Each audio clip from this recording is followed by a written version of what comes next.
Ce train qui roule donc à 300 km à l'heure est plus rapide que le TGV Sud-Est, que vous connaissez bien, qui lui se contente de 270 km à l'heure. Il comporte également, comme l'a dit William, de nombreuses améliorations pour le confort des voyageurs. Reportage Philippe Dumez. Le dépôt de Châtillon, à l'ouest de Paris. Ici, on entretient, on répare, on améliore les TGV Atlantiques.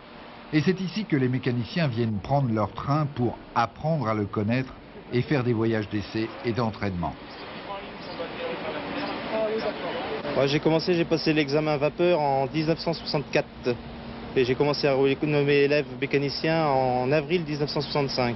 Et quel effet ça vous fait de conduire des trains aussi sophistiqués? Moi j'ai toujours roulé à 160 km à l'heure et là je roule à 300 km/h. Il faut être beaucoup plus vigilant dans l'observation de la voie. Monsieur Toubinet, comme tous les autres conducteurs de TGVA, ont été sélectionnés avec beaucoup de rigueur par la SNCF. Si les principaux instruments n'ont pas été beaucoup modifiés, l'informatique en revanche a fait une entrée en force dans les chemins de fer. Dans chaque rame, 16 ordinateurs servent à aider le mécanicien pour la conduite du train, mais aussi ils permettent d'effectuer tous les contrôles de sécurité, de mémoriser les défauts afin de rendre les réparations le plus simple possible et l'entretien très facile. Dans sa cabine, le mécanicien a donc un assistant électronique largement justifié par le fait que rouler à 300 km à l'heure n'est pas du tout évident si on veut garder un maximum de sécurité. Que les interventions en cas d'anomalie doivent être plus rapides parce que la distance parcourue dans l'unité de temps bien sûr croît constamment et toute anomalie relevée doit être bien sûr nécessite une réaction immédiate du conducteur, donc d'autant plus rapide qu'on roule vite. Inutile de préciser que les systèmes de freinage sont très performants. À 300 km à l'heure, vous faites 83 mètres par seconde.